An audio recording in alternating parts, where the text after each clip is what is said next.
Hello there, I'm Rodrigue, community developer on Crusader Kings III, and welcome to our January video update in our new sound and streaming studio here. Today is going to be a very meaty update in which we are going to discuss one of the most vastly improved features of Crusader Kings III, and that is the lifestyle system, its perk trees and its attached focuses. And I'm going to step into that room and have a chit-chat with Alexander Altner, game designer for the game, and we're going to have a talk about the lifestyle system in general and what has changed since CK2. Follow me.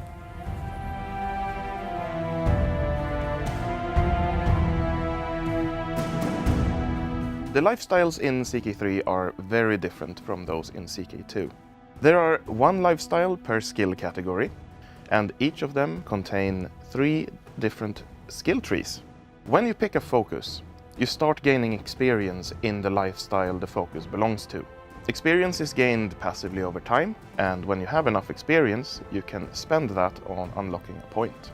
So the perks in the trees unlock various different bonuses, from minor modifiers to decisions you can take. The final perk in each tree always unlocks a trait and gives you a very significant bonus. Your education quality will affect how well you can accumulate experience in your chosen lifestyle when you are an adult. So when you conquer some territory and you get a bunch of titles to hand out, you can give them to older characters and they will unlock perks based on their education. Sometimes you end up in a situation where you have perks you do not particularly like. You can reset those perks and spend them in, let's say, the gallantry. And when you get the perks matter a lot, because getting a certain perk tree when you're young might give you more opportunities than when you're old. You can choose to reset your perks once every life, but when you do so, you will get a massive spike of stress. Alright, and now I'm going to have a chat with Sean, content designer here at Paradox, and we're going to talk about lifestyle events and how they affect gameplay when you're playing Crusader Kings III. Join me.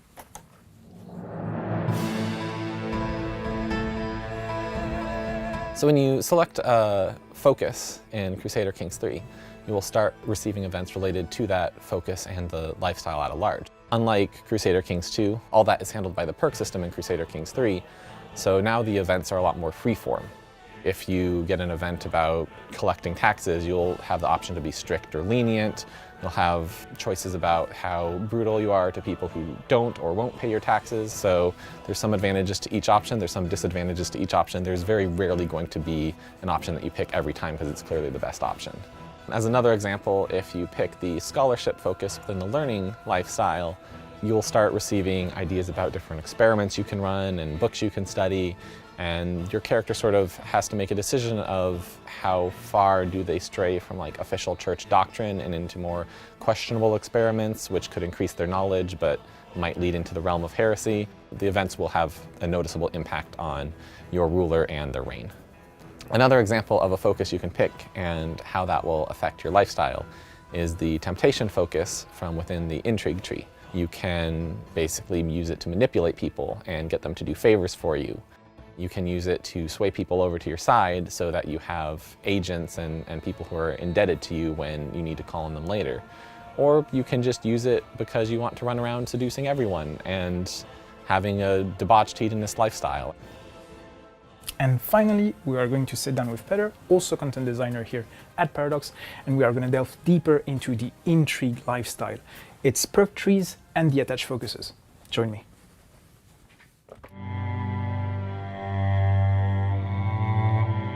There is one lifestyle for each skill in the game, and each lifestyle has 3 different lifestyle focuses associated with it, and 3 different perk trees that you can gradually unlock perks from.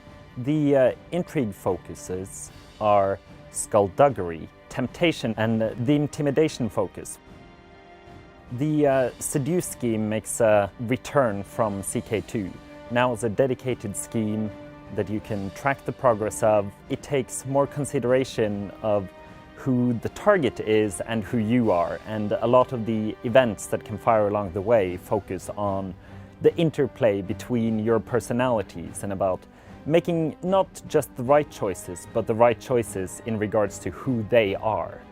You might receive very hard rejects that will prevent you from attempting to seduce them again in the future, or they might even out you as a lecherous bastard for trying to seduce them despite their marriage status. It also aids your fertility and helps your seduction and lover relationships be more impactful. It also helps in less explicit ways by, for example, expanding your pool of potential targets by removing the incestuous penalty to schemes. It can also remove other soft blockers, such as the penalty for your own sexual preference being wrong. There is also a very convenient perk that makes it harder for lovers to join murder schemes against you, and also makes it so that lovers are more likely to get in the way of murder attempts. Not every love story has a happy ending. The final perk in the Seducer tree is Seducer, which grants you bonuses to your fertility, your success chances, and the attraction opinions of anyone who is unfortunate enough to have the correct gender and sexual orientation to potentially be attracted to you. Torture makes a return from CK2 as one of those iconic medieval pastimes. It's a great way for increasing your dread and your dreadfulness to make your vassals fear you. It has the added bonus of having a chance of giving up the target's secrets as they attempt to bribe you into letting them go.